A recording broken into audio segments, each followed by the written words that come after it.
कान दूत के दो ब्रह्म दूत है पधारे आप, धारे प्रण फेरन को मति ब्रजवारी की।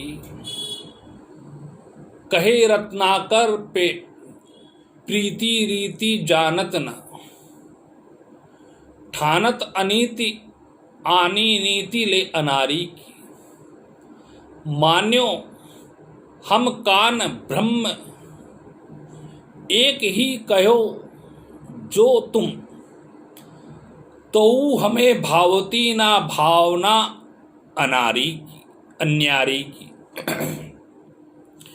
जेहे बनी बिगड़ी न बारधिता बारधी को, बूंदता बिलेहे बूंद बिबस बिचारी की। प्रसंग वही चल रहा है कि मथुरा से उद्धव ब्रज आए गोपिकाओं को भगवान श्री कृष्ण का संदेश प्रदान करने के लिए, परंतु इस पद के अंदर उद्धव आत्मा एवं परमात्मा की अभिन्नता को प्रतिपादित करते हुए गोपिकाओं को उपदेश देते हैं कि आत्मा और परमात्मा एक है। हम परमात्मा के ही अंश हैं। हम परमात्मा के ही अंश हैं।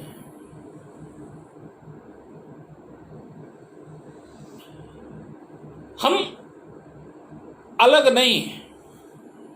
कबीर ने भी ऐसा ही कहा। जितने भी संत कवि हुए वो सब इसी बात को कहते हैं। देखा जाए तो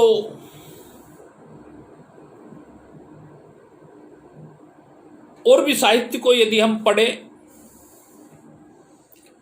उस साहित्य में भी यही आता है कि हम उसी परमात्मा के बालक हैं।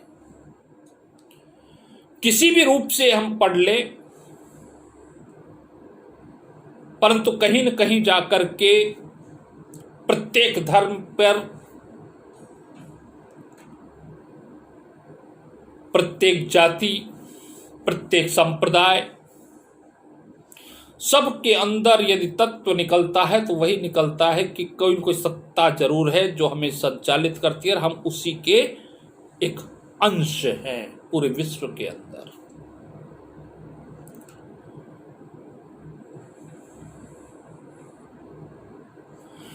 उस बात को जब समझाने का यहां प्रयास करते तो उद्धव से प्रश्न पूछती है ब्रजबालाएं।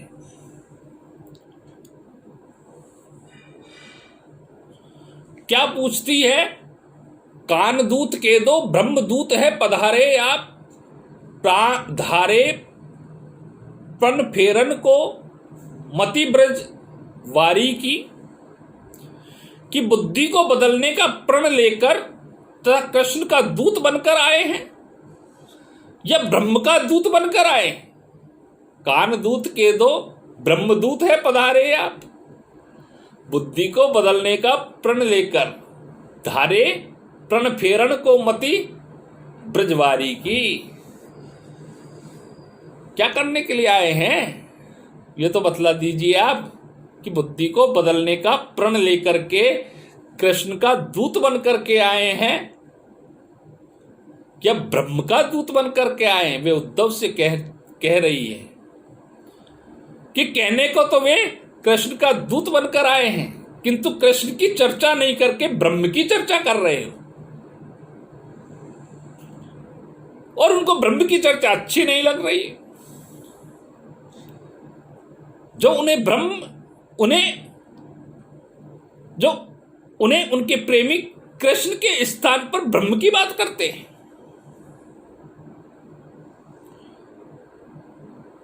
गोपियां उद्धव से कहती है यदि उनके कहने के अनुसार श्री कृष्ण एवं ब्रह्म को एक मान लिया तो भी उन्हें एकत्व या अभेदता की स्थिति अभेदता की इस भावना को मानना अच्छा नहीं लगता। क्या कहती है? कहे रत्नाकर पे प्रीति रीति जानत ना, ठानत अनीति नीति ले अनारी है। मान्यो हम कान ब्रह्म एक ही, कहो जो तुम तो हमें भावती न भावना अन्यारी हो। हमें अच्छी नहीं लगती ये चीजें, अभेदता की इस भावना को मानना हमें अच्छा नहीं लगता। गोपियां उद्धव से कह रही है, ब्रह्म अर्थात समुद्र की तरह। ब्रह्म क्या है? समुद्र की तरह। जेहे बनी बागरी न बारधी बार वृद्धि को, बूंदता लेहे बूंद विवेश विचारी को की। ब्रह्म क्या है? ब्रह्म अर्थात समुद्र की तरह एवं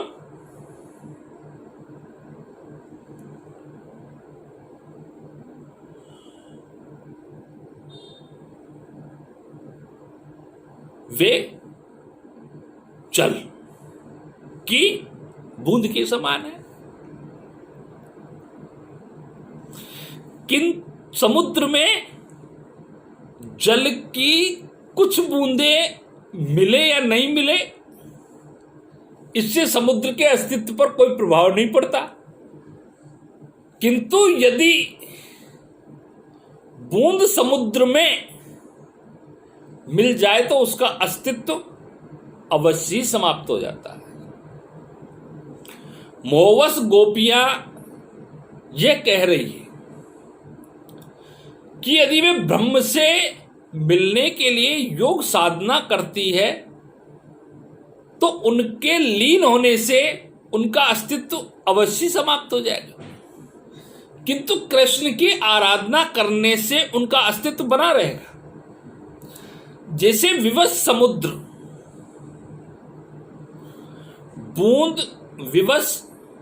बूंद समुद्र के जल में मिलकर उसमें लीन होकर अपने पृथक अस्तित्व को खो देती है,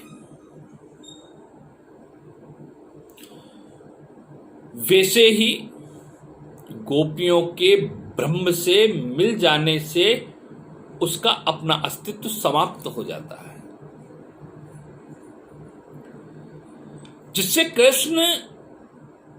जिससे वे कृष्ण को पाने से वंचित रह जाएंगे।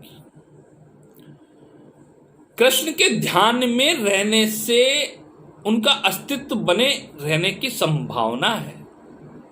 कृष्ण के ध्यान में रहने से उनका अस्तित्व बने रहने की संभावना है। अतः गोपियां उद्धव की बात मानकर ब्रह्म को पाने के लिए योग साधना करने के लिए बिल्कुल तैयार नहीं होती है, क्योंकि यहां बूंद और समुद्र की बात बतलाई। समुद्र के सामने बूंद का कोई अस्तित्व नहीं होता, ये तो बात सही है।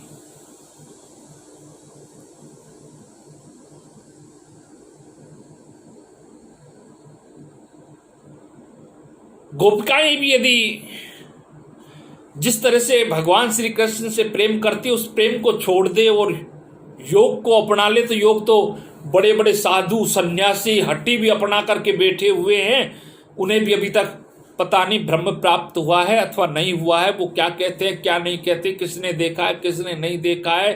वेद शास्त्र पुराण भी अभी तक ब्रह्म के बारे में जितना भी कहते हैं, जो भी कहते हैं, जितनी भी पुस्तकें अभी तक मैंने भी पढ़ी है और आपने भी पढ़े हैं, जितने पुराण पढ़े हैं, जितने शास्त्र पढ़े हैं, जितने भी पढ़े हैं, जितने धर्मशास्त्र पढ़े हैं, जितनी ज्ञान की पुस्तकें पढ़ी है, सब में नेति नेति अर्थात न इति अर्थात इतने पर ही परमात्मा खत्म नहीं होता, अर्थात परमात्मा इससे भी बढ़ करके है।